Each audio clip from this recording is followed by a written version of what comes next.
Salut à tous, nous revoici dans le cockpit du Sikorsky S-76 d'X-Plane 11 pour survoler tout ce qu'on peut voir dans un cockpit, en tout cas une partie, hein. Moi je suis pas pilote donc voilà, je vous dis ce que j'ai découvert en cherchant et en lisant un peu.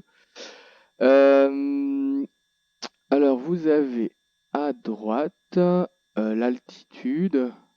Donc ça c'est l'altimètre, c'est ici qu'en fait on va régler les indications qu'on a par la radio quand il nous indique de régler l'altimètre, c'est ici. Donc on va régler par rapport à l'altitude qu'on a par rapport au niveau de la mer. Et puis on va avoir sur le deuxième cadran, hyper important, la vitesse verticale. Donc 0, ben, on est stable. Et puis ben, si on est en dessous de 0, ben, on est en train de descendre. Il faut être proche de 0 quand on atterrit, entre 0 et 0,5, moins 1 maximum, et encore moins 1, vous vous écrasez, quoi. Surtout là, c'est un appareil avec un train d'atterrissage sur roue, donc il est pas très très stable. Et puis bah, quand vous êtes au-dessus, c'est que vous prenez de l'altitude, donc ça c'est super important. Euh, Donc moi généralement j'essaie d'atterrir à 0,1, 0,2 parce qu'en fait 0,1, 0,2 fois 100, bah, ça fait pas mal de pieds par seconde et c'est quand même beaucoup beaucoup pour un appareil qui descend à la verticale. Et en troisième, vous avez un autre altimètre qui permet d'indiquer une altitude bon, qui se limite à 2000 pieds, parce que c'est un hélico, on est là pour faire du RASMOT, c'est pas du vol en haute altitude, bien que cet appareil peut voler à 15-20 000 pieds sans problème. Il n'y a aucun intérêt d'afficher la valeur numérique en hélico. De toute façon, quand on va passer à 10 000 pieds quand on va aller très haut, on va souvent passer en pilotage automatique et donc en fait le réglage, on va l'indiquer ici. On augmentera sa valeur en fait. Alors on mettra l'altitude qu'on veut et voilà, il n'y a pas besoin. De toute façon, l'altitude avec un hélico, c'est pas très précis, hein. C'est compliqué de conserver une altitude fixe. Voilà. Ici, on va avoir bah, l'orientation de l'hélico. Bon là, c'est pas du tout juste hein, parce qu'on est complètement éteint et on est au sol. Ça se remet droit quand on part. Euh, donc quand le point ici est dans le bleu, ça veut dire qu'on tire en arrière. Quand on est dans le marron, c'est qu'on va vers l'avant, on penche en avant. Et puis ben là, si il indiquait vraiment comment est l'hélico, ben, ça veut dire qu'on pencherait à droite. Donc il faut, voilà. Après vous avez la navigation. Donc moi je règle en fait quand je fais le pilote automatique, je règle la direction où je veux qu'il m'emmène ou qu'il aille avec le GPS là, le triangle rouge. On peut aussi, si on le souhaite, se mettre des indicateurs avec la flèche jaune. Euh, sur ce moniteur-là, on va avoir la vitesse en nœud, donc vitesse horizontale, hein, la vitesse à laquelle on avance. Ici, on va avoir bah, la puissance qu'on envoie avec les moteurs, enfin la puissance qu'on envoie au rotor. Et ici, on va avoir la vitesse des rotors et il faut essayer de faire en sorte qu'elle reste dans le vert. Donc il faut, quand on met en mouvement le collectif constamment, bah, ajuster la puissance moteur. Bon, il y a une fonction automatique que j'aime pas du tout, que je n'utilise pas, mais on verra ça dans d'autres vidéos pour plus de détails. Et ici, vous avez deux rangées de compteurs qui sont des indicateurs pour les moteurs, le moteur 1 à gauche, le moteur 2 à droite. Donc des niveaux de pression, des niveaux d'huile, des niveaux de débit de fuel, et puis en bas encore d'autres indicateurs dont le volume fuel dans le réservoir, pression hydraulique, voilà. Et puis ici, là, ce qu'on voit ici, c'est le cadran pour la radio et la navigation. Voilà, un petit ordinateur de bord. Donc tout à l'heure, je vous ai montré pour régler la vitesse, l'altitude pour le pilotage automatique. Ici, vous avez des cadrans pour les radios, le transpondeur ici,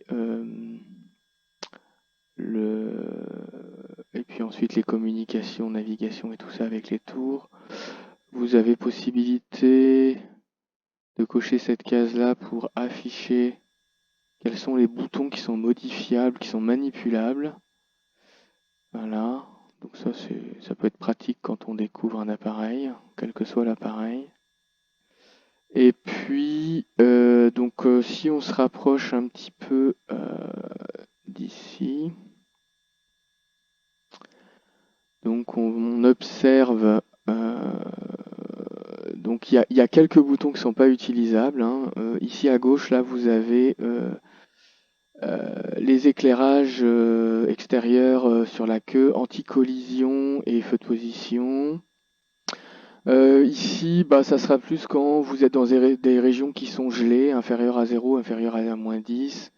Il faut dégivrer les moteurs, et puis vous avez le dégivrage pour pilote-copilote. Non, le chauffage, pardon, pilote-copilote. Le dégivrage, c'est ces deux boutons-là, qui correspondent au pare-brise. Windshield, le pare-brise.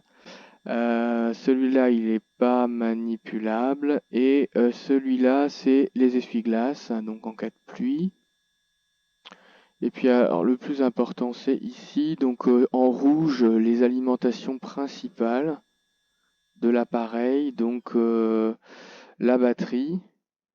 Ici, il y en a une qui est allumée, c'est pour l'éclairage cabine, et vous en avez encore une autre ici. Bon, c'est pour alimenter des parties de l'appareil. Vous avez l'alimentation extérieure, donc qui peut être apportée par un aérodrome, un aéroport. Le master de démarrage qui doit forcément être allumé pour engager les starters qui sont plafond, qu'on va voir après.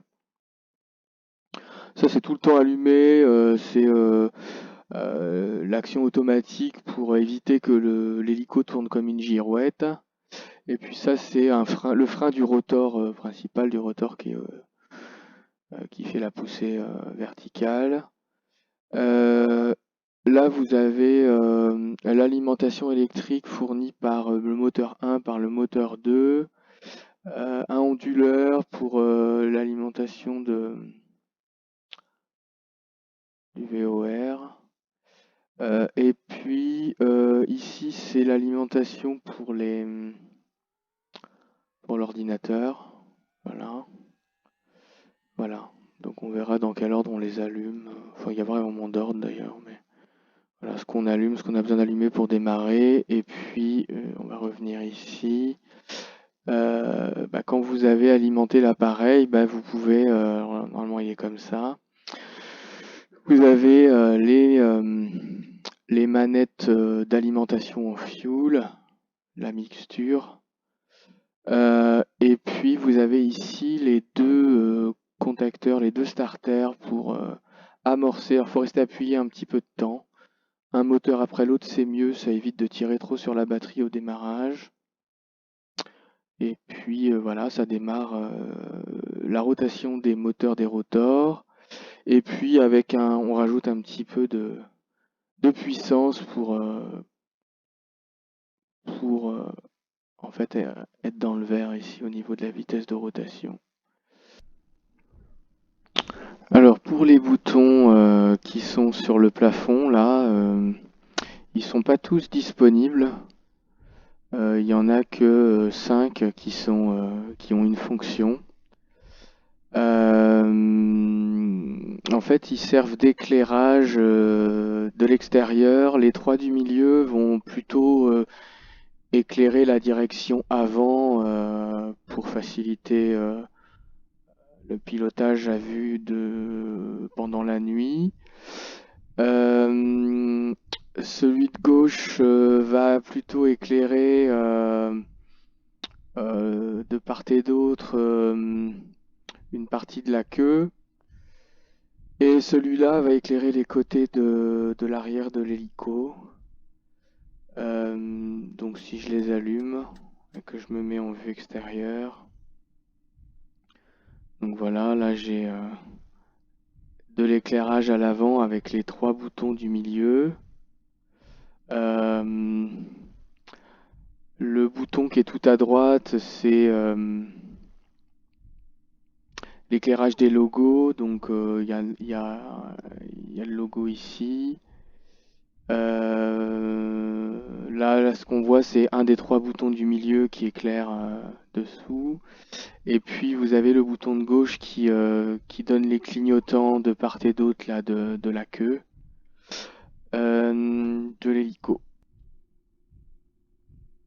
Donc on se verra dans une autre vidéo pour le démarrage de l'appareil et puis son utilisation. Et j'espère que ça vous servira et puis on se dit à plus tard dans une autre vidéo.